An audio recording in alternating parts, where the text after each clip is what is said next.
আসলে নকলের কিছুই নাই এখানে, এখানে তুফান তুফানের মতোই হয়েছে। তুমি কোন শহরে মাইয়া গো লাগে উড়া দুরা লেগেছে সেটা হচ্ছে যে মুভিটা দেখলে মনে হয় যে একটা হলিউড ভাইব এসছে। এটা একটু নকলের এটা তো আমাদের ইন্ডাস্ট্রির মানে এটা তো এগিয়ে আসছে প্রোগ্রেস বলবো। হ্যাঁ এটা এটা একটা নকল বলা যায়। হ্যাঁ এটা আচ্ছা, সবচেয়ে বড় কথা আমরা কিন্তু ভালো কিছু দেখলে ভালো কিছু শিখি। একটা যে কোনো কিছু এটা এখানে নকলে কেন আসবে? আপনাকে যদি দেখতে ভালো লাগে আমারও মনে হবে না আমিও হয়তো এরকম করলে আমাকেও ভালো লাগতে পারে। এই জন্য যে এটাকে নকল বলা হবে সেটা আসলে আমি অনেক সুন্দর, সেটা তো বলারই বাইরে। পুরোটা ছবি যেন সাকিব খান অনেক সুন্দর লাগছে।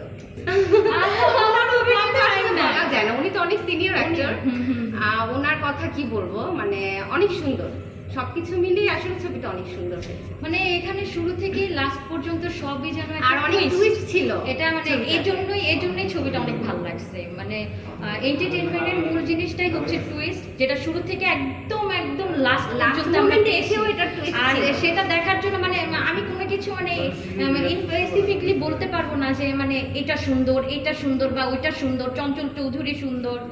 এখানে প্রত্যেকটা চরিত্র, প্রত্যেকটা ক্যারেক্টার রায়হান রাফি খুব সুন্দরভাবে তুলে নিয়ে আসছে, যেটা আপনাদের অবশ্যই উচিত যে হলে দেখে ছবিটা মানে হলে এসে ছবিটা দেখা। না আমার তো ওখানে মানে আমার ফিল হচ্ছিল যে মনে হয় তুফান শুরু হয়ে গেছে, এটা এরকমই আর কিছু না। তুফান যে সংটা ছিল সেটা অনেক সুন্দর, ওইটা কম শুনেছি তো এই জন্য আসলে ওটা বলতে পারছি না।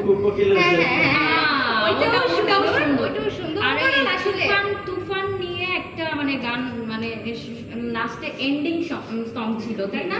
এন্ডিং সংটা সবচেয়ে জোস ছিল তুফান নিয়ে যে গানটা। আমার কাছে এখানে কোনো কিছু নকল করেছে এমন কিছুই লাগেনি, শুধু মানে আমার লেগেছে যে এটার মধ্যে একটা হলিউড ভাইব ছিল, সেইটাই, আর অন্য কিছু না। এখানে মানে এটা সম্পূর্ণ নতুন একটা ফিল্ম। এই ফিল্ম কোনো কিছুকে অনুসরণ করে নাই, আমি এতটুকু গ্যারান্টি দিয়ে বলতে পারি। আপনারা হলে এসে দেখলে বুঝবেন। উনি যেভাবে এগিয়ে যাচ্ছে ওভাবে এগিয়ে যাক, এটাই।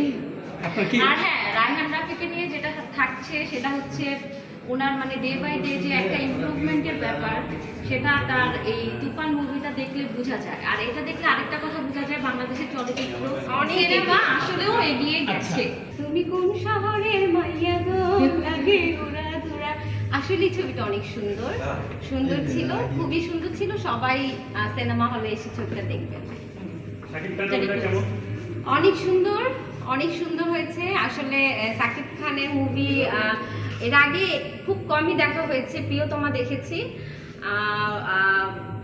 এটা তুফানটা দেখে মনে হয়েছে যে না, নেক্সট ডে দরদ আসবে, সেটাও এসে দেখবো। অনেক সুন্দর।